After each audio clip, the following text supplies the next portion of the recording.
Hey everybody, I want to talk about a product and platform that I absolutely love and our latest sponsor, Interseller, the prospecting and outreach platform of choice for recruiters and sellers. Whether you're doubling down on business development or recruiting talent, Interseller does all the heavy lifting of finding contact data, automating the email and follow-up process, and syncs all that rich data into 20 plus CRM and ATS platforms. Reach out now and get going on a 2-week free trial and let them know you heard about it from Adam on the podcast today.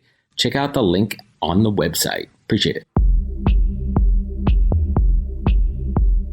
Welcome to the podcast, where we introduce you to incredible humans who share their journeys with the mission to inspire you to harness your own inner tenacity to drive your life and career forward.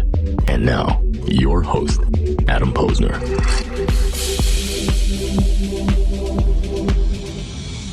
Hey everybody, welcome back to the podcast, where I bring you the best and the brightest in the world of business, marketing, and personal growth to help you harness your own inner tenacity and drive your career forward. My guest today on the podcast is Chris Wilson. Chris is a serial social entrepreneur, artist, starting his empire after being released from a life sentence in prison with just $50 in his pocket. He's also the founder of the Chris Wilson Foundation, which supports social entrepreneurs and prison education, including reentry and financial literacy for returning citizens, as well as art-related programs. More recently, Chris works as a visual artist, author, film producer, and social justice advocate. And through his work, he investigates social injustices, human relationships, and public policies. And to put it bluntly, folks, we're getting into some really dark shit in this conversation and really dig into the incredible work that Chris has been able to accomplish since regaining his freedom. And I had the pleasure of meeting Chris at Breakout Newark. I think it was the first one, and hanging out in Pittsburgh again this past October. And it's an honor to have Chris on the show with me. So let's do this. Chris, welcome to the podcast. Hey, man. Thanks for having me on here. I'm excited. I'm happy to have you on. And we were kind of laughing before because we tried to do this a couple of weeks ago and we had some technical issues. And I'm going to be honest with you, man. I'm going to be straight up with you, man. At first, I was like, fuck. I was all ready to go. I was all pissed off for a minute. And then I stopped. And I was like, who the hell am I to be impatient when I'm talking to this dude, Chris?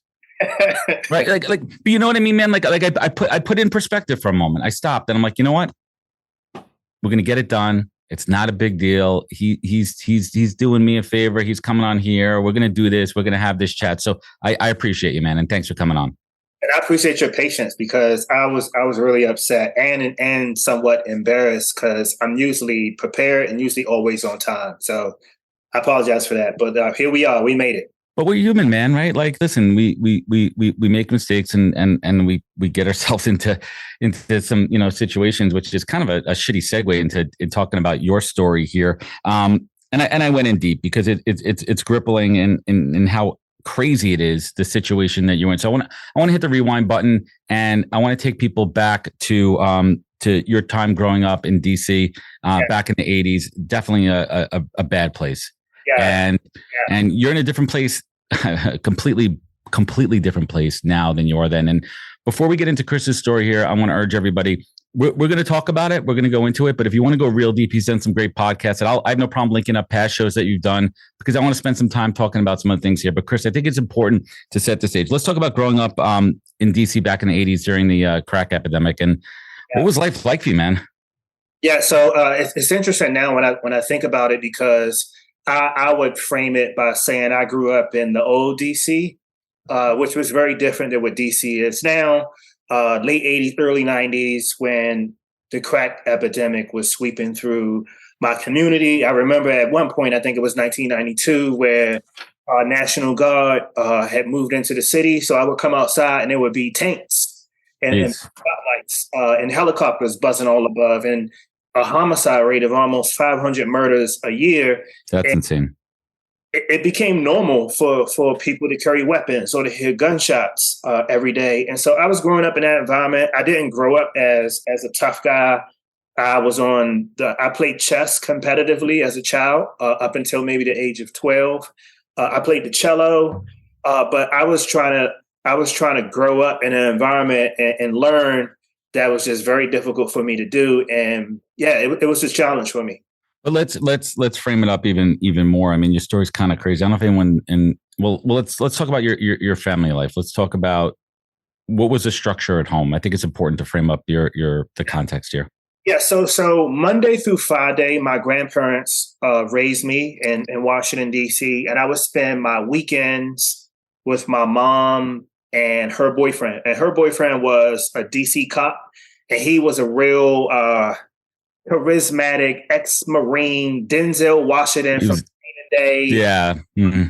A good guy though, and used to beat my mom up all the time. Jeez. But I was dealing with that on the weekends. Had a loving relationship with my mom. I was a mama's boy. I would go everywhere that my mom went. My mom was very instrumental in my life, and she taught me about entrepreneurship and chivalry. I mean, she just was. She raised you. She was trying to raise you right. Right.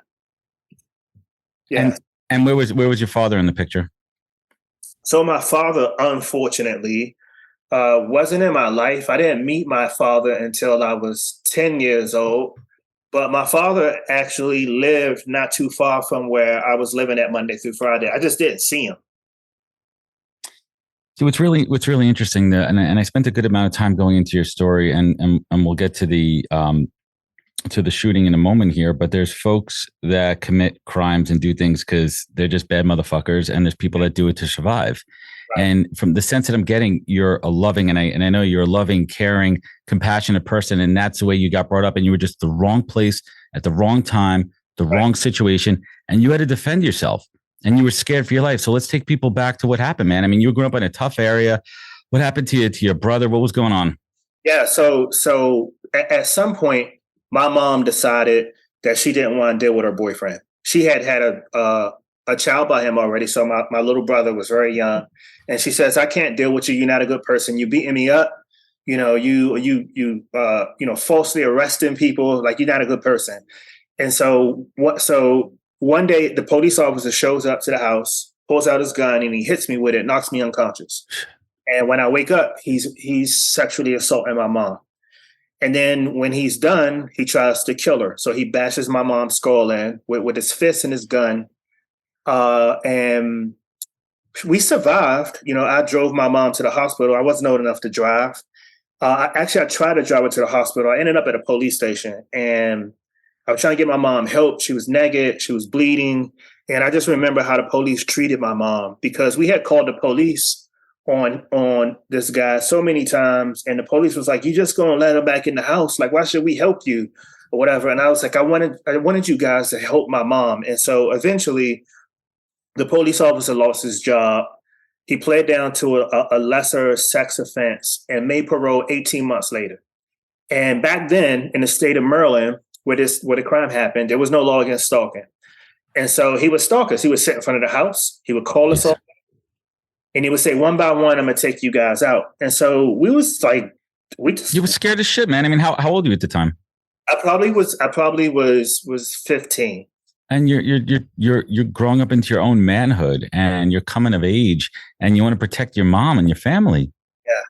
My mom, after the attack, she never recovered from her injuries. She was working as a paramedic, and they overprescribed her her prescription pills, the Oxycontin, so she became addicted to it. Shit. And when she couldn't renew her prescription, my mom started using heroin. And we just spiraled downhill. And so meanwhile, my mom is laid out all day under the influence. And then we have this ex-police officer stalking us. And so we decided to carry firearms. Around this time, my cousin and my brother were in front of the house. They get gunned down. They shoot my brother about 7 times. And my cousin had got away, hopped the fence, but he looked back and he saw my brother was laying on the ground. So he went to go grab my brother. And they shot him 17 times. And even after even after they killed my cousin, they stood over top of him and they riddled his body with bullets. And this was something that really had a great impact on me, on my mindset, because I was trying to be a child and trying to grow up, and this was a war zone. And then even after that, he would call and say, you know, we coming after you. We coming after all of you guys. And not long after this, one day I'm outside in front of the house, and 2 men who I didn't recognize started following me. I had a gun on me, but I went to the gas station. It was a lot of people there. And I said, like, they're not going to try anything around all these people. And they surrounded me. And one of the guys tried to jump on me. And I just pulled my gun and I fired some shots. And then I ran. And I ended up taking a person's life. And so I was charged as an adult. And did you know right away that he died? I mean, how long did it? I didn't know, because when I fired my shots, they ran away and I ran in the opposite direction. So let me ask you this, and I don't know if it's been asked directly. Do you remember that feeling when they told you that he died? What was that like? I didn't believe it. And I said, I missed. Like they ran away and said, no, you all your shots that you fired landed. I said, that's impossible, because he ran away.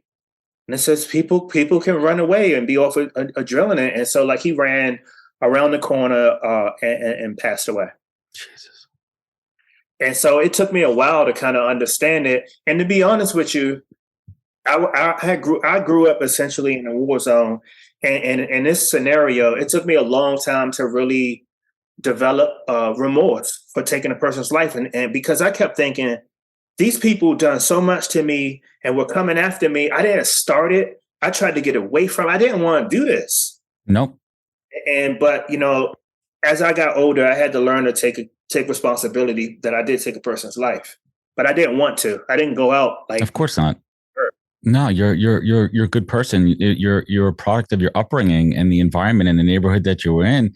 And you were in a situation that none of us could even dream about. I mean, I can't even dude, I mean, even myself, I grew up in Brooklyn, Sheepshead Bay, Brooklyn, which was fucking peaches and rainbows compared to DC back in that time. Right. So it's hard for someone like myself to relate. But when I go back and I listen to podcasts, it was one you did recently with an older white lady.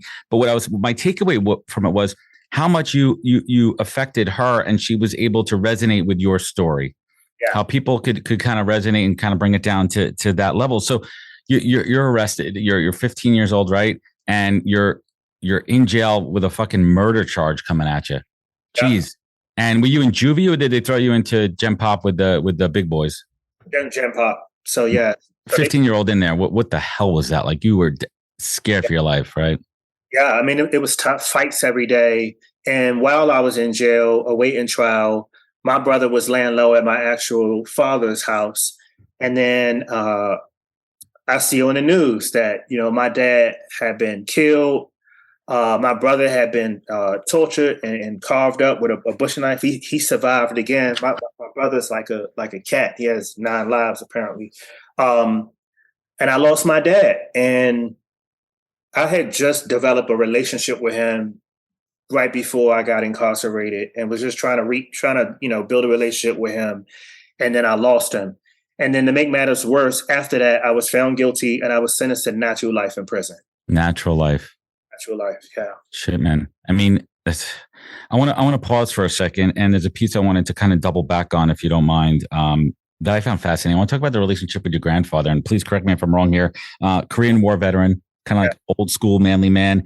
He fucking brought up in the days of the KKK. He dealt with his own shit. Talk us a little bit about the lessons he taught you and the relationship and some of that stuff, Chris, that you're thankful for now. Like, as much as a hard ass he was, he got you through a lot of this, even after he passed. Yeah, it's an interesting question, because my grandfather, I mean, maybe I would say I am my grandfather, because awesome. I'm now. I didn't really understand what he was doing to me and what my purpose was until the age of 40. And so my grandfather was like my dad and raised me, but was very, very tough on me, tougher on me than any of my other siblings. I had more chores. I had to run errands with him. I had to sit in on stuff when he was working. I just didn't understand why he was so tough on me. And when he found out that he had skin cancer, I sat with him in the hospital, and the doctor said that you have an option. We can amputate your legs and you might survive, maybe. Or you can hold on to them and you'll probably die soon. And my grandfather said, I'm gonna hold on to my legs. I can't work without my legs. And I begged him. I got through war. I could deal with this. Yeah, that was his approach. And I begged him. I was like, just do it. Cause I was panicking. I was like, I can't have you leave me. Like, what? I'm trying to figure my life out. And so when my grandfather, he's all you had left, man, right? He was it. Yeah. And so when my grandfather went back home, I would spend time with him while he withered away. But, the interesting thing about it is he started sharing secrets with me. He started sharing these stories that he was uncomfortable talking about. When I would ask about, like, what's it like to be in war, or, the Ku Klux Klan, I found out that, killed, firebombed the house and killed all his sisters. And all his children are named after his sisters. And he lied about his age to get into the military.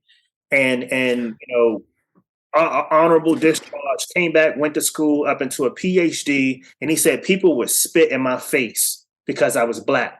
Right. And finally, before he passed, he says, Chris, I'm hard on you because I didn't go through all of that for you to dishonor the family's name. You have a purpose. And I said, I called him Big Daddy. I says, I don't have a purpose. I'm not even I'm not playing chess anymore. I'm not playing the cello. I'm not a good student. And he was like, you are. I always saw it in you. And that's why I've been hard on you. And so he just said, I want you to promise me that you'll come up with a plan to turn your life around. And so I promised him, but I just had no idea how to do it. And you never even thought that those words would resonate so much. So your grandfather passes, you're in prison here. And if you don't mind me asking about that time in there, and listen, so my biggest fear in life, man, my biggest fear, aside from losing my family and those closest, is ending up in jail, especially for something that I didn't want to do or didn't have to do. And listen, there's no place for a white Jewish dude from the burbs in prison. I'm not going to last too long in there, man. Let's call it what it is, right? I might have to get some tats I don't want to get, right? We kid, but we really don't here. What got you through, man? Like, what day to day, day in and day out, how did you kill that time in prison? So unfortunately, when I was sentenced and when my grandfather passed, they, having a life sentence, they felt initially that I was a danger to myself and to others. And so they put me in solitary confinement for a long time. And it was torture. And I went crazy in there. And I did have a lot of time to reflect on my life. And I thought about all kinds of things to keep me like focused and not, trying to take my own life, which I was thinking about. How could you not? Yeah. When there's no hope, when there's nothing left, when you have a natural life sentence with no chance of parole, right? Right, exactly. You knew that this is the rest of your life. And who wants to spend the rest of life in a fucking cage? Yes. Slow death. I think I write about this in this workbook that I created, and this was my rock bottom moment. And for me, it was, I had lost everything. Even my mom, who was battling addiction and depression, was like, what's the point? You're never coming home. So they stopped accepting my calls. I didn't get mail. And I just was alone. I mean, that was it for me. But what got me through was, maybe a year later after being sentenced, I met a person who also had a life sentence. He was about a year older than me. His name was Steven. And he had this plan and this belief that through education, he was studying computer code and just, coming out in the rec room and just writing on blank sheets of paper. Like, I thought it was gibberish. I was like, what is this shit you write? And he said, it's code. And I'm going to teach myself computer programming. I'm going to get out of prison, start a software company, buy my dream car. And I laughed at him. I said, bro, like you nuts. Like, we don't even have a computer. And by the way, we got life. Yeah, but you're not getting out and start no computer. You're not no Steve Jobs. Right. And so, but when he told me after that, he says, no one can take away knowledge that we put in our minds. And this could be our superpower. And I thought about that. I looked around what was happening. People were fighting, doing push-ups, and it was just madness in the housing unit that I was living in. And I knew I was a good person. And so this is when I decided to go back to my cell, and I started to think about who I could be. I was 19 when I did this. I said, well, who would I be at 40? I know I'm an entrepreneur. I didn't know I would become an artist, but I said, I wanted to educate myself. I love to read books. I said, so I'm going to do that. I'm going to go to school. I'm going to get a college degree. Like everyone would say, get your high school diploma and get a college degree. So I'm going to do these things. So I'm also going to buy my dream car. I want a black Corvette convertible, and I want to go places. And so I sent a copy to this of my plan to my grandmother and to my judge, and then I taped a copy on my cell wall, and that's how it started. That was you needed something to live for.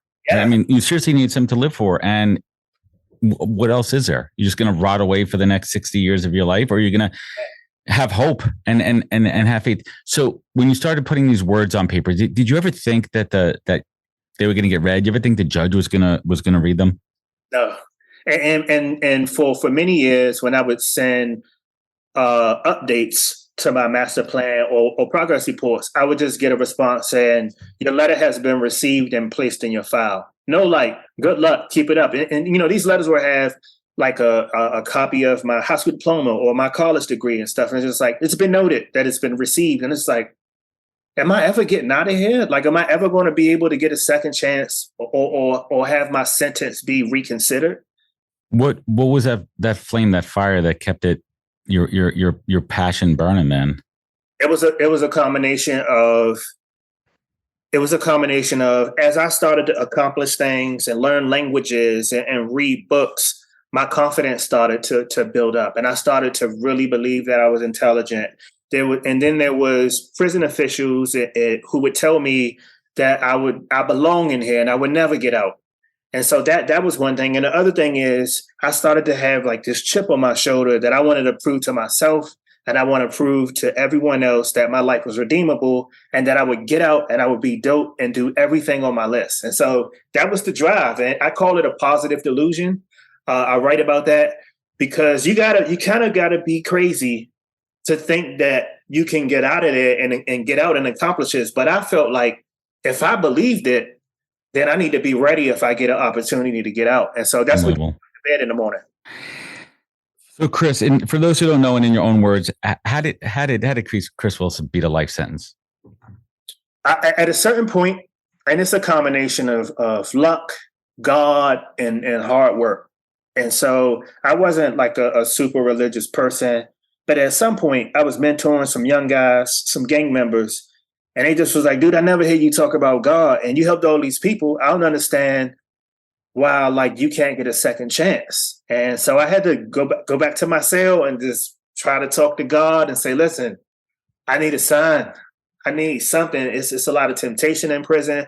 I've been working for a decade with no infractions in prison. I accomplished all this stuff. I read hundreds of books. You got to give me a sign, God. And 2 weeks later, I got a court date. I mean, do you still look at this as a form of, divine intervention, man?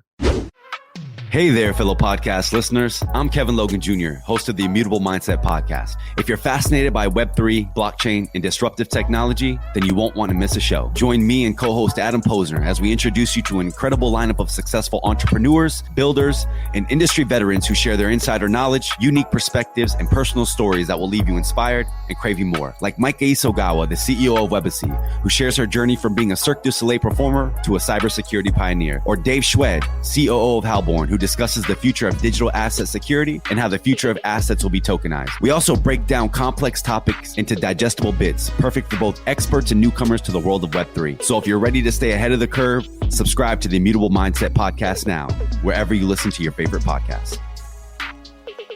Let's talk about that day, because I know you remember it, the day that you got the court date. Because, you really don't get good news in prison.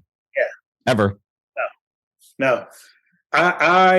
It was strange because my lawyer would always come visit me, and he just wanted to know, like, what were you reading? How many characters in Chinese are you up to? And what's going on in your life? How you getting by? And it was one of those things where he told me at one point that in order for me to get my sentence reduced and make it back home, I had to figure out how to cure cancer. So it was really no hope for me to get out, but he still would just stay in touch with me. And one day he just showed up and he just said, dude, I don't know what the fuck happened, but you got a court date. And we have been denied 5 times for reconsideration. So I was like, what happened? What'd you do? He says, man, I didn't do anything.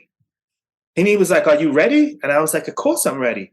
And I had made my mind up, either way, get released or get my sentence reduced, that I was just going to be honest with the judge. I was just going to talk about what else do you have, though? You have nothing else but your story, man. Yeah. Radical transparency. So what happened that day you're in front of the judge? The prosecutor did her job of, I should not go home. I should grow up and die in prison. And I just told her the truth. I said, listen, I'm a mama's boy. I love my mom more than anything in the world.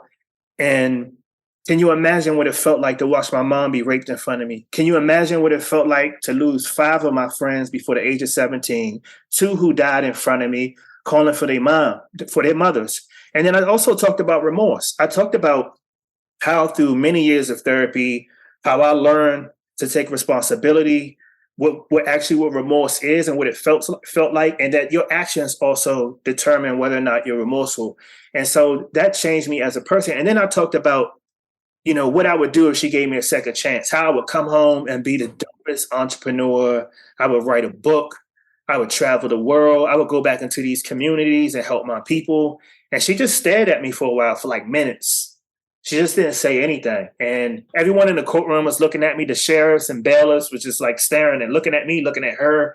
And I'm fucking sweating. It's like a movie. It's like a fucking movie. My heart's beating. And then she says, I'm going to give you a second chance to live your life. But here's the deal. You can't get out of me regular.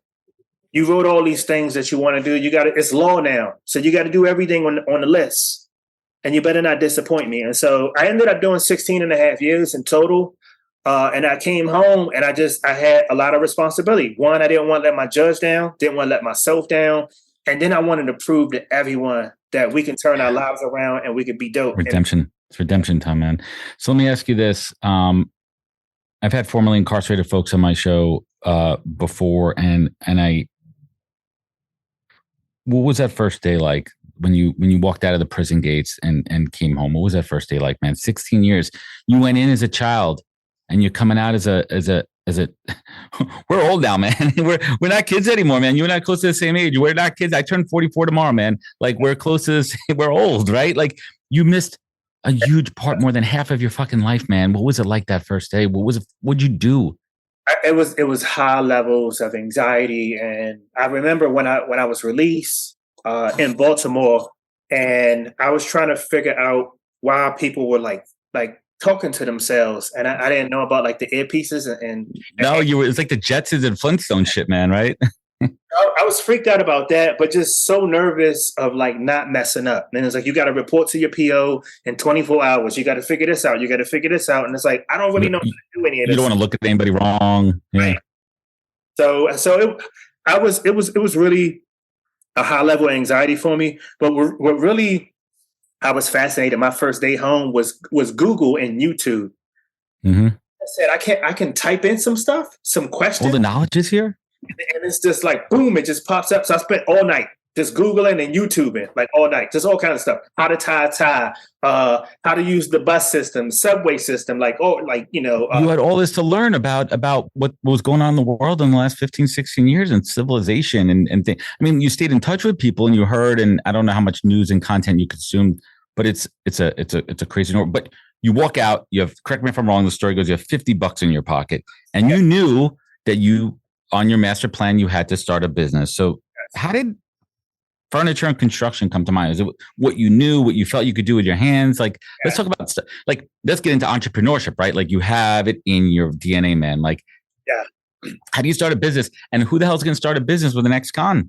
Right. Totally. So I guess, like I said earlier, I am my grandfather. So I've always had a very strong work ethic before prison, in prison. And so I learned how to work with my hands. I learned, carpentry, everything there is to do carpentry, sheet metal, you name it, computer repair, like, A+ certification. So I knew how to do stuff, but like immediately I had a friend who was like, I'll loan you some money, to help you get on your feet. Like, what do you need? And I was like, give me $500. And there's, what's you going to do with $500?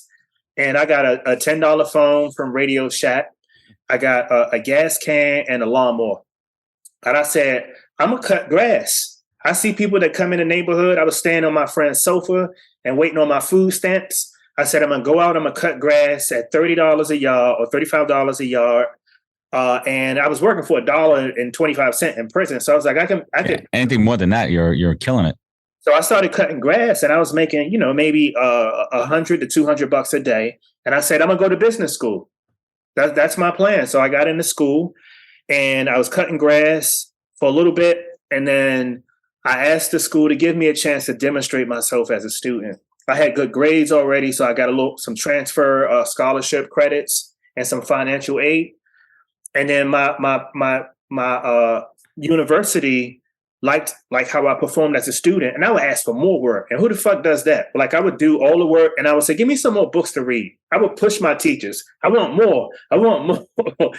And so I ended up getting a job that my school helped me get, doing exactly what I wanted to do: a community organizer and workforce development coordinator. And so I started doing it. And this was in Baltimore, in one of the toughest neighborhoods in central Baltimore. And I'm not from Baltimore, so I was parachuted into an environment, and it was like, help people get jobs. It's not your hood. Yeah. And I was like, this is it. I was like Rambo. Like I parachuted in, and it was like, figure it out. And people, like, Baltimore is a tough, soulful city. I love Baltimore, but people was like, hey, yo, you ain't from here. The fuck you? Why should I listen to you? What do you know? Why are you trying to tell me something? This isn't even your town. How do you know this?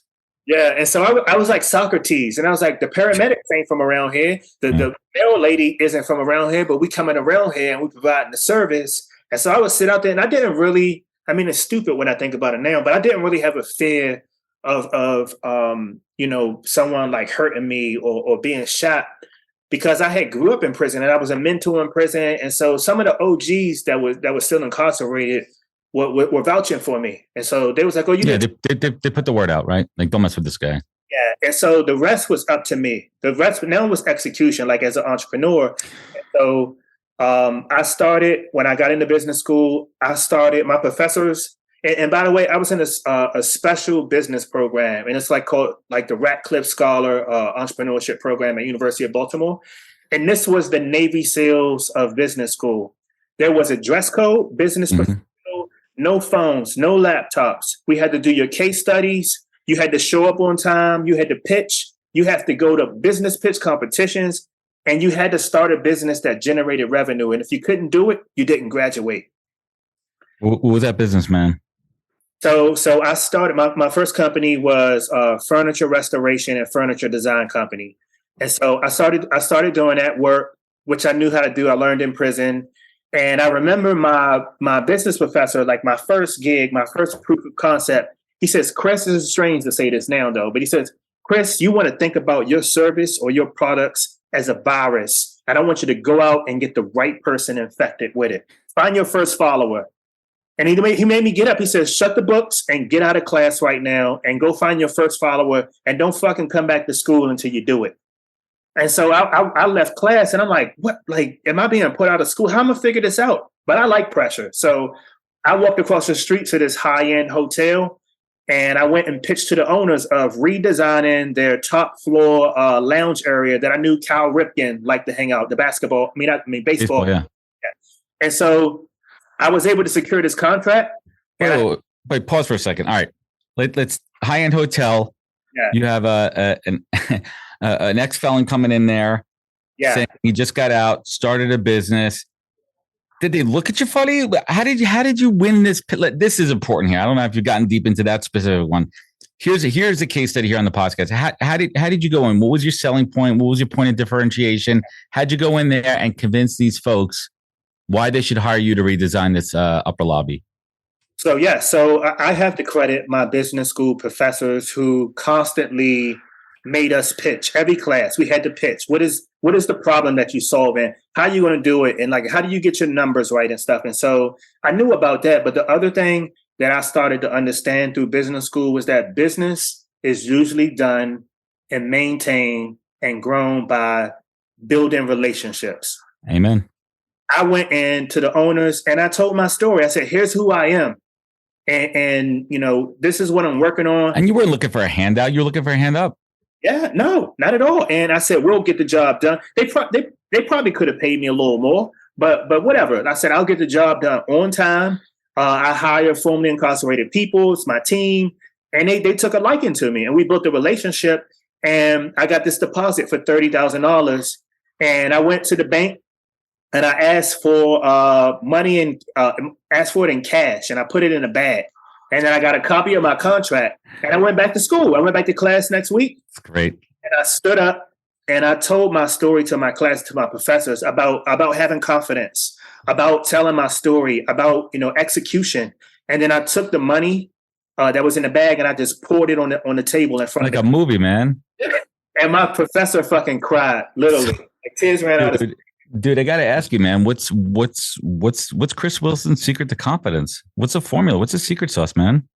I think you confidence is developed. You need the short wins. So as you start reading, as you start making your accomplishments, like even cutting grass every day, and it's like, damn, I made $200, and it's like, just like you feel good about that. Like there's no, my work ethic is strong, and so that.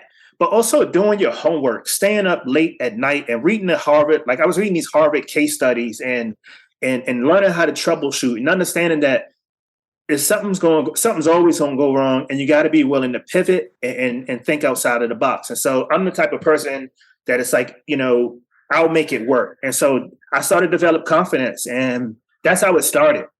Yeah, you got to build it. So while you're on the course over the last number of years, have you strayed at all? Have you deviated from the master plan? Have you stepped out of line at all? Like, or were you tempted to step out of line? No, I was never really tempted to step out of line, but I did edit and make modifications to my master plan, which I think everyone should do who has a master plan. So I've added a few things to the master plan, but for the most part, I just stuck to what was on the master plan. And it's the equivalent of climbing a mountain. There's many paths to get to the top, but my goal is to get to the top. And sometimes I had to take a different route. And I didn't plan to be a visual artist, and like that's my sole profession right now. So yeah, we're gonna get to that in a second. But I'm curious, Chris, what are those core tenets or milestones of your master plan, and where you at on that ladder? Right. So a few things is write your stuff down, write your plan down. So like I write stuff down. I'm a man of my word. So if I write it down, I got to do whatever I got to do to get to it.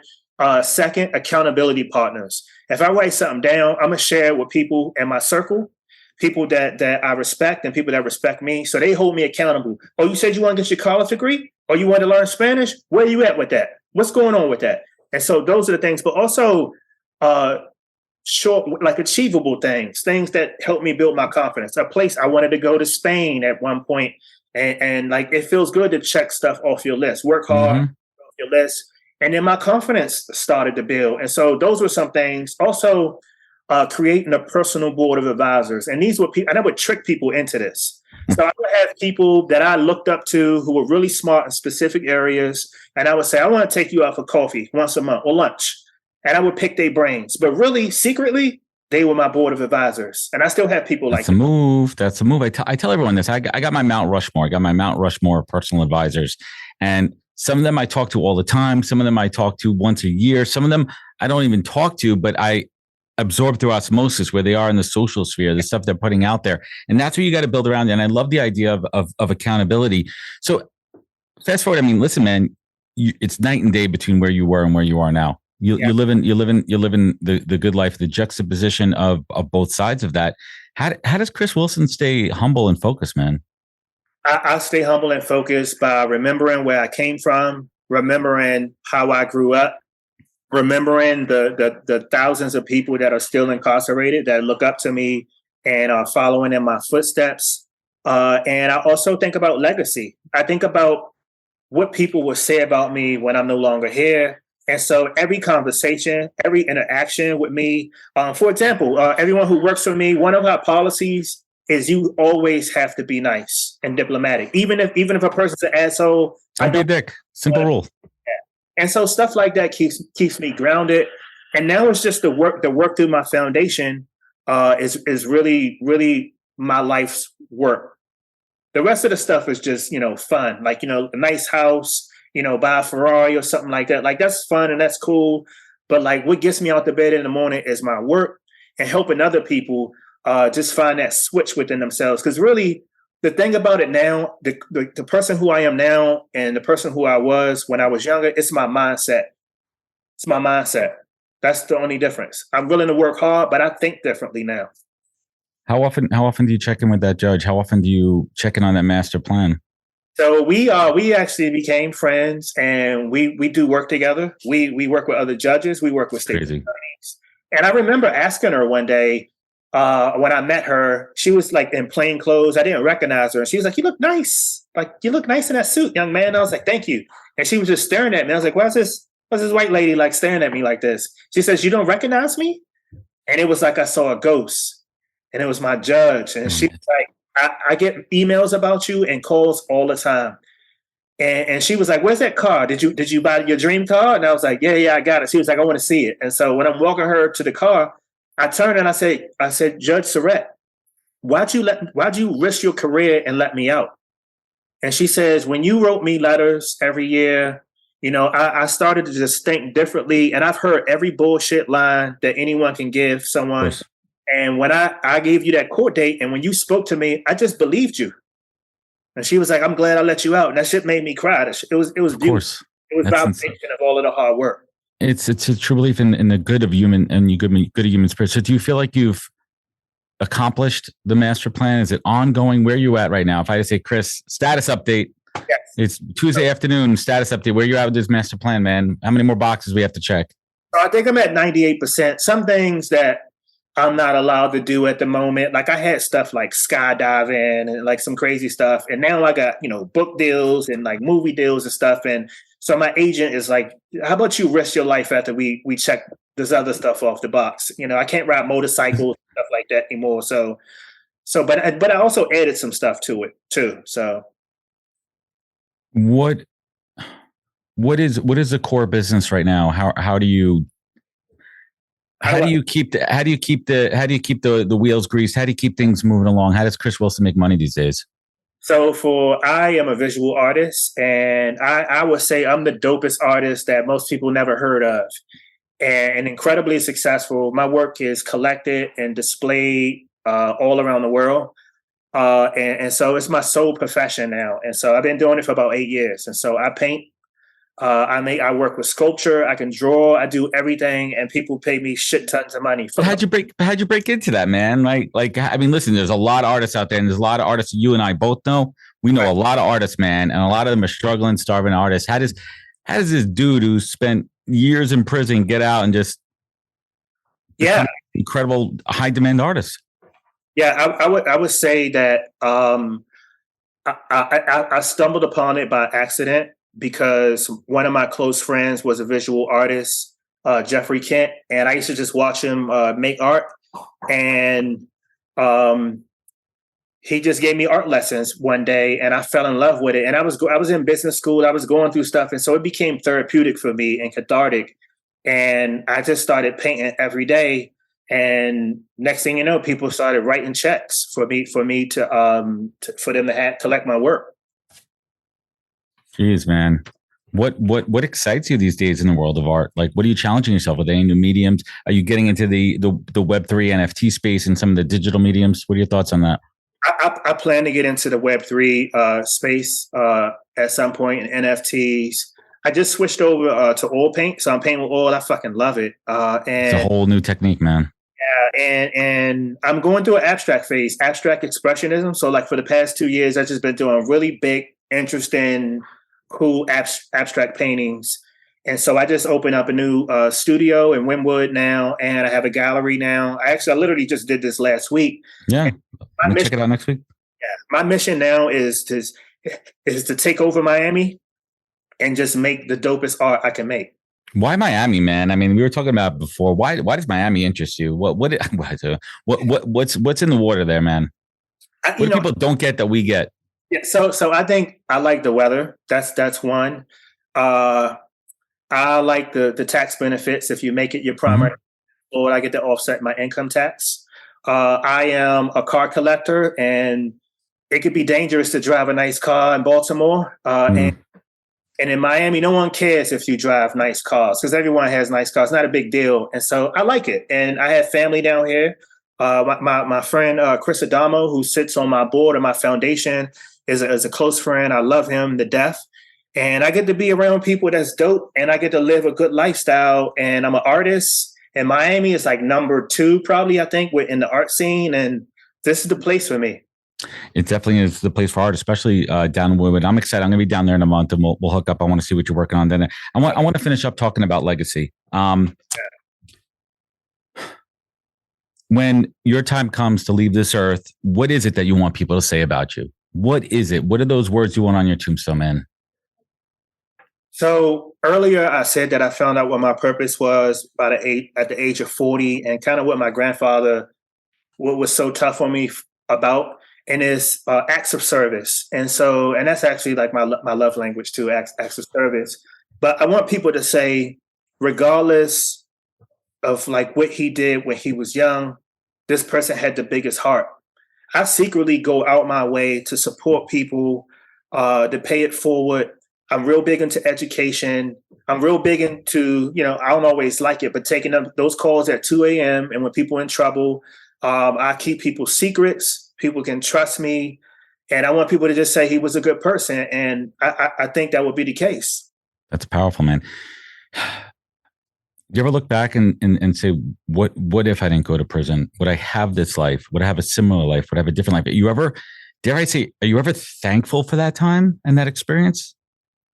It sounds crazy to say this, but yes, this was baptism by fire, so to speak. But I don't want anyone to misunderstand and think that you got to go to prison to kind of get to where I'm at. But my experience made me who I am today. It gave me that grit and that resilience. But I wouldn't have made it. I don't think I would have made it given my trajectory as a young person growing up in the environment that I was in. I don't think I would have made it. And so my experience made me who I am today. That's powerful. Chris, what is the single greatest piece of advice that you've ever received that you take action on every day of your life? I think, probably leave breadcrumbs. I journal every day. And like I said earlier, I always try to be nice. And I always just think I'm every interaction, you got to do the right thing, even when no one is watching, because the truth always comes to light. People always, and I always assume, I'm serious. I'm talking about even fucking text messages. Everything. Assume that everything will be looked at. And I want people, like, whatever they see, they're going to say, I wanted to be on brand for me. It's like, I could see him saying that or doing that. And I strive to be a good person and help people, make the world a little better than it was the day before. Amen. And last but not least, you look back on your life and you've been in the darkest places, literally and figuratively, that any human being could be in. You've been at the bottom. You've hit rock bottom. And I always say rock bottom is the most solid foundation to build up, man. And you clawed your way back. And you, Chris Wilson, had to harness that inner tenacity to pull yourself forward, up, bigger, and better, and follow that master plan and check those boxes, but do more than check those boxes. Chris Wilson, what keeps you focused? What is your compass? What is your North Star in life? So my compass and what keeps me focused is the work that I do through my foundation.